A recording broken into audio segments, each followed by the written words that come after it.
To quote the highly debated Dr. Seuss, "Don't cry because it's over, smile because it happened." Despite what you may think about the man himself, this quote perfectly encapsulates how I feel about this game. So that's it everyone, thanks for stopping by. Can't wait to see you in the next video. No, I'm joking. You serious? Don't go anywhere because we have a review to do for Banishers Ghosts of New Eden, and guys, it's really, really good. I've spent the last week and a half sinking my teeth into this action RPG from developer Don't Nod, the people behind many creative works, but most notably for me, Vampire. I was lucky enough to get a review key from publisher Focus Interactive, and I'm still sitting here asking myself how I was able to attain one, but regardless I did, and with that said, everything you hear in this video are going to be my own thoughts and opinions on the title. I'm not being paid or anything ridiculous like that. I'm here to give my honest opinion, and gosh damn it, that's what I'm gonna do in the spoiler-free video. Ghosts of New Eden crafts its narrative around Antea Duarte and Red McWraith, a ghost hunter duo bound together by love who are sent to investigate a supposed curse in the small town of New Eden, a fictional part of late 1690s Massachusetts that blends together time period accurate aesthetics and vernacular with its more fantastical elements, magic, curses, and the spirit realm. What befalls the pair is a peculiar set of circumstances to say the least that's set in motion when Antea meets her untimely demise at the hands of the evil that has seeped into the town. Unbeknownst to the pair, the nightmare has ties that stretch far beyond New Eden, out across the land, tasking Antea and Red to work together and bring about its resolution. One ghost and one living soul, a pairing that is very much against the beliefs and ideals that make up a Banisher's code. The profession of a Banisher is to do exactly what the name implies, release spirits from the realm of the living and banish them into a world beyond. This is really where the heart of the story takes shape. While the narrative evolves and reshapes itself around characters you meet and ultimately decide the fate of, all of the subsequent outcomes of your choices will have an effect on the duo's relationship. Deciding whether or not to play the morally good hero or be a ruthless killer in order to resurrect Antea. Assuming these roles will alter their past, but will also be reflected in the world and how its inhabitants perceive you, but also how your choices directly impact their life. Red and Antea also have to come to terms with a quite depressing and dire situation, which also inevitably puts strain on their relationship as it unfolds over the course of the roughly 20-hour campaign. Antea has to battle with the bitter irony that she has become the very thing she took an oath to destroy. The form that she takes shape of is one that she believes does not belong in the realm of the living. While Red, aka the player, must decide whether or not to throw away his renewed life and sense of self in an effort to save his girlfriend or to simply let her go. Now, a game like this wouldn't really work if the dynamic between the two felt forced or shallow in any way, and thankfully it doesn't. That isn't the case. Each have their own personalities and beliefs which help play a part in their likable dynamic. The two resonate quite well with each other, solidifying a relationship the game really wanted me to buy into, and I did. Antea is more of a realist, and her intentions are often quite blunt. She wants to get straight to the point, knows what she wants, and isn't keen on reforming her views on the world. While Red is quite a bit different in contrast to her, showing more of a caring nature and is more keen on stepping outside of the rules his career deems necessary. This appears early on in the game and is kind of the basis for how their relationship builds or destabilizes over time. I liked Antea as a character, but I did find her to be quite a bit directionless at times, especially during some of the game's more major choices, which will set you down a path regarding her fate. I think it was intentional so that I could make these choices based on how I felt at that moment instead of having her opinion sway me in any matter, but it just kind of seemed a tad bit odd that she wouldn't fight for an outcome that she wanted. Still, a vast majority of their moments shared together are heartfelt and relatable in the broader scope of relationships. It arises thought-provoking subjects and scenarios that I had to often contemplate on. How far do you go to save the ones you love? To reconcile a relationship, do you give up some of your moral integrity? What about the repercussions of festering grief and how it can burden oneself with ghosts both metaphorical and literal? A vast bulk of the game is about assisting the distraught people of New Eden throughout the story, and it presents vastly varied quest lines where developers Don't Nod had ample legroom to flex their creative writing. Quest completion upon quest completion, I often found myself consistently captivated by the complexities of each character in each case. In fact, 90% of the time I truly had no idea where a quest was going or what I was going to find and what outcome the quest would have, and every time I thought I had it, I was wrong. But also, don't get me wrong, there are some subtle and not so subtle quests here and there where I could obviously see the outcome coming from a mile away, but these were few and far between, and these outliers were also not a part of the main narrative. The best compliment I can give it is that Banishers wears its Witcher 3 influences on its sleeve with great pride and success. The only major issue I took away from the campaign is that at times the latter half of the game can really stretch out its pacing. It does this by blocking off the path of progress, tasking me with revisiting previous areas to do fetch quests and gain help from people that were tied to side quests, meaning I had to complete their side quests first before they could give me the information I needed. It was a little too drawn out for my liking when at that point in the story I was really just hankering to see how the conclusion was going to play out. It's certainly not a game that is for a broader audience because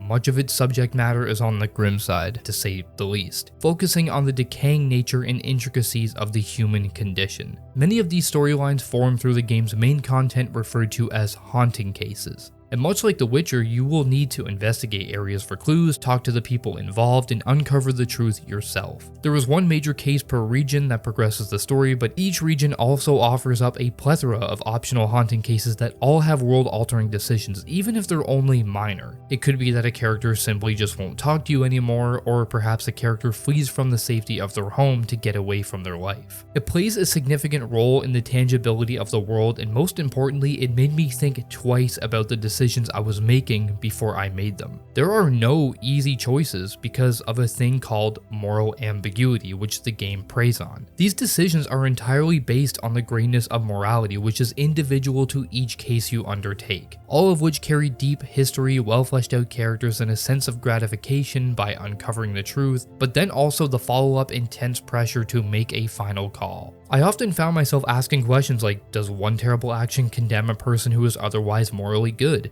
If someone commits a heinous crime for the prosperity of the masses, is that excusable? Or do they deserve death? And if they don't, are they redeemable enough to warrant ascending Atea into the afterlife? I found when making these choices that I chose how I would feel morally as a judge, jury, and executioner instead of how Red would feel. There can be a bit of a disconnect there because there were seldom occasions where I felt justified in killing someone to possibly save Atea, and it was only because I felt that they really deserved it. You won't find much in the way of cases that have a clear-cut duality of good and bad. While one character may lean more into a darker shade of gray, the game does a good job of contextualizing each case so that I could clearly understand each side of a conflict and see how, at a glance at least, the wrongdoings could be justified. I found how I decided to resolve each case was formed entirely around how I resonated with the situation and the characters that stood before me. And I honestly love this so much. This essentially means that everyone is going to have a different outcome to each scenario because your decisions are going to be entirely based on your moral code and how you view the world on what is right versus what is wrong. I didn't even get a chance to complete all of these side activities, but everyone I completed felt as well crafted as the others. The combat is one of the main pillars of Banishers because you're going to be doing a lot of it. If you've played any of Dontnod's prior games and thought the combat was lacking, well, you wouldn't be wrong.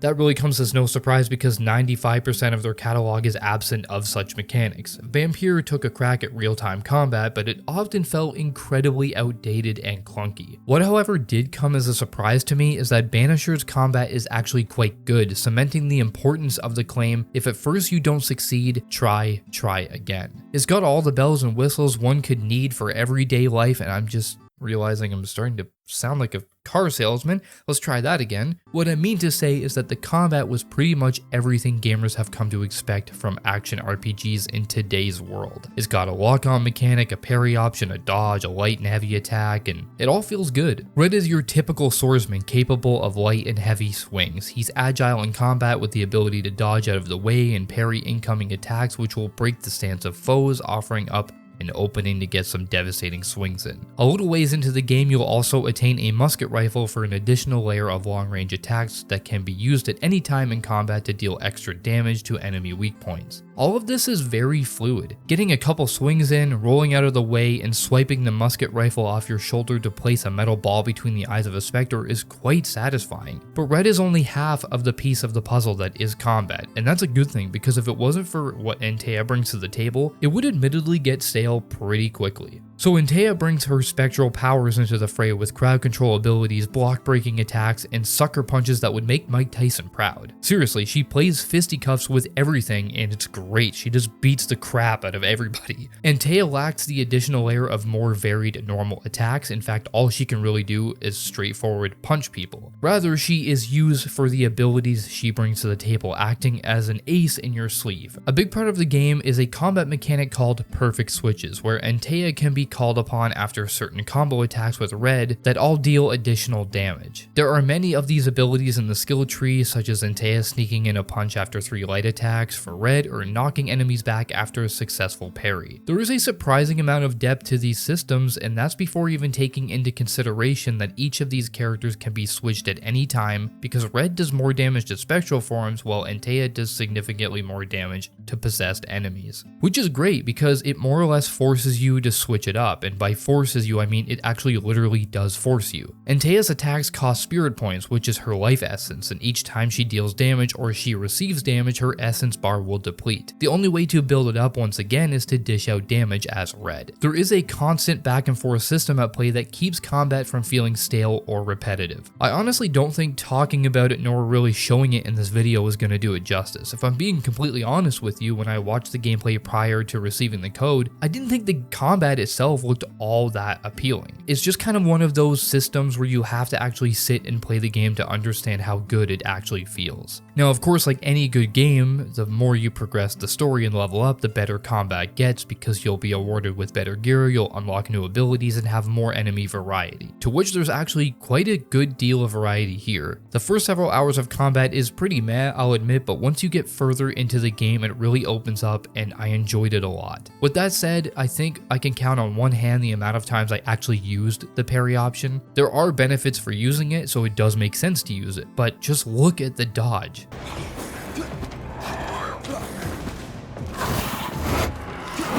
Yeah.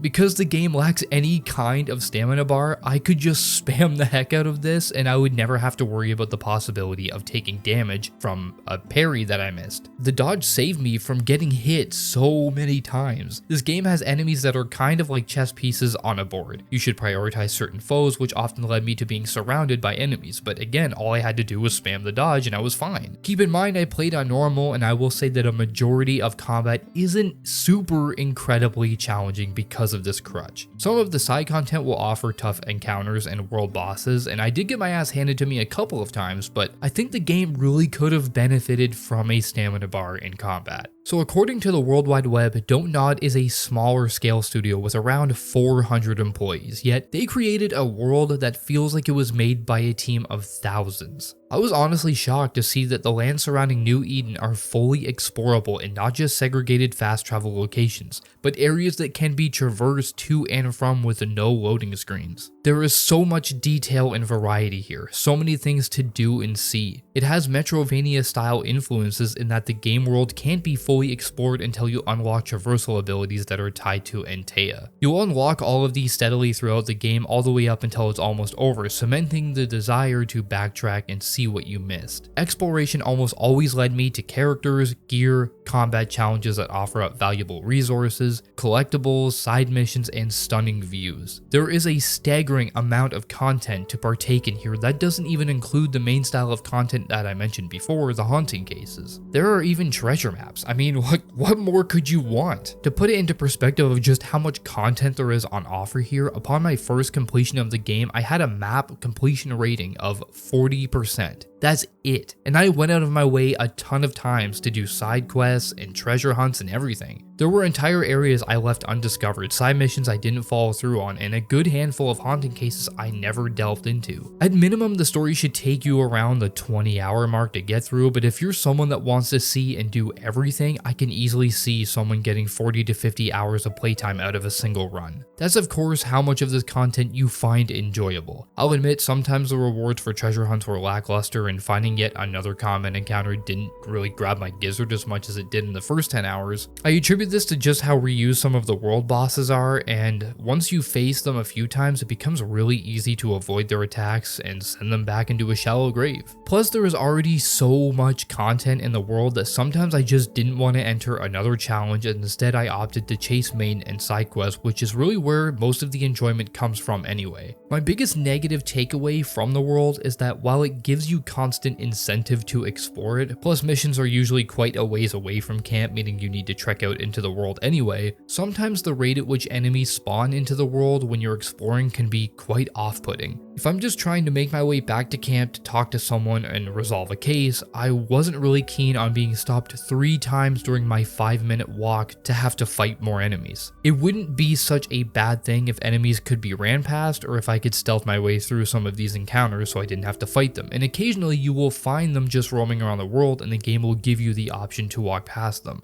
However, a majority of the time, they will spawn in front of you aggroed already, meaning that you have to fight them. You can't interact with certain obstacles in the environment that require an animation when you're in a combat stance, so you have to fight them. I tried running past them in open areas, but they won't despawn and you won't be allowed out of your combat stance, so I had to trek all the way back to where they spawned and fight them. It just seemed to pad out these experiences sometimes, and it did eventually get on my nerves. Still, the world is worth exploring despite that issue. There are 3 biomes and each looks incredible. While they aren't technically up to snuff with other games in the industry, this game looks really good. The lighting, particle effects, and map design are all expertly handcrafted with lots of environmental storytelling and notes to flesh out the world. NPCs in camps and towns will interact with each other that you can overhear, and it just makes the world feel so much more alive. It's not just even pretty looking. There are lots of environmental navigation obstacles to get around, secret pathways to find, and hidden items to shoot down. You know the developers had confidence in their world and models when they add in a photo mode that isn't half-baked. You'll explore towns, forts, caves, mines, deep forests, mountains, and swamplands. Fast travel is an option, and I'd say that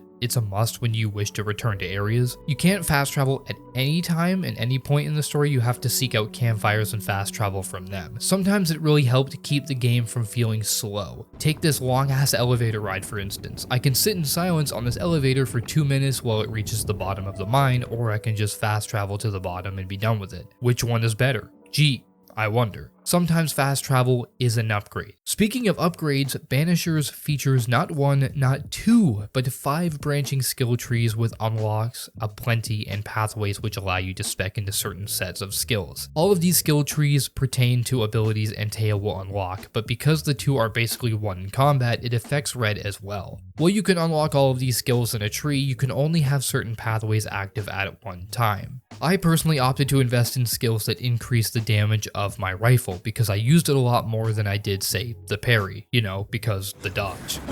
Investing in these skills will also unlock new perfect switch combos to perform. There are a bunch of handy abilities like Red's heavy attack dealing area of effect damage and so on. There was always a choice to be made about how I wanted to spend both spirit points with Antea and skill points with Red. Overall, I thought the skill tree was really well done. I always felt like I was benefiting from these upgrades and not just getting a menial damage increase every time. And now I want to make it a point again to reiterate before I go into this next topic that this game was made by a small team. So it's wild to me that my issues with the game are quite sparse. I already talked about a few of them, but this is where I'm gonna just dump the rest. Surprisingly, not many were related to performance, aside from slight stuttering during traversal animations in environments where weather particle effects were prevalent. Keep in mind that this is without a day 1 patch, which they reassured me will be coming. I mean, come on, it's not gonna surprise anyone today, that's just the norm. Without the day 1 patch, I had 0 crashing, 0 bug quests almost. I'm not sure if I had a bug quest or not. I'll get into that in a minute. And only slight graphical slips here and there. I ran the game on high settings with DLSS on my 3060 Ti and it ran really good. Putting out a polished game at a launch shouldn't be a huge thing to praise. It should be the norm, but here we are in today's society and hats off to Don't Nod because it's really great stuff. There's one thing that's missing, which seems kind of weird and out of place, especially with other action RPG offerings, and that is that there's no log for side quests. Every quest that you uncover simply becomes a marker on the map instead of going into a journal where you can actively seek out quests that you've uncovered in the order that you uncovered them. I would have appreciated a more streamlined way to see all of the quests from one menu instead of having to go into the map, zoom in, and read about the quest and what it entails before making a choice on where to go. It's more of a strike against convenience if anything, and is not really a huge issue.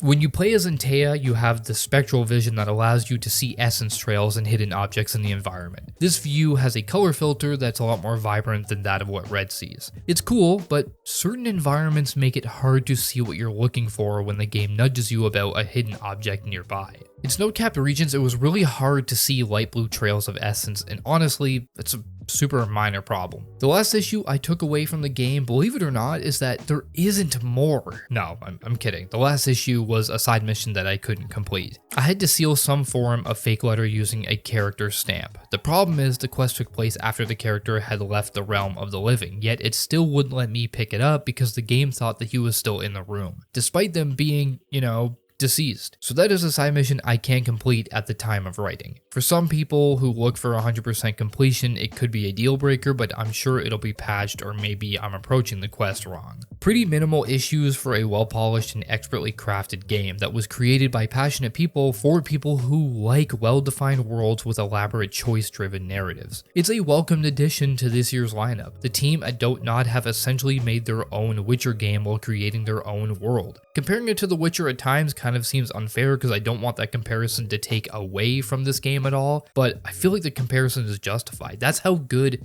this game is. It's really great fun and well worth it if you're looking for a game that has a lot of what The Witcher did so well. Plus, it has more engaging combat and it has a dynamic world full of interesting lore, sights to see, people to help or kill, I guess. You can decide who you want Red to be and see those repercussions play out. Don't Nod have proven that they are a studio to continue to watch out for. If they keep releasing heavy hitters like this, man, it'll be no time before they're up at the top. I did have issues and none are so detrimental to the experience that I would recommend people wait to play it. The unfinished side quest is a big issue for people that are keen on seeing 100% completion. You insane people, I don't know how you do it, but hopefully this is something that they patch later. So that's my review of Banishers. It's an imperfectly perfect game, and I had a lot of fun with it. So if you liked the video, please be sure to like, comment, and subscribe. I do video game reviews and video game essays on the channel, and I already have a bunch uploaded if you want to go check them out. And yeah, be sure to sub for more content because I have another video coming up that I'm really excited for. So that's all. Good night and good lunch.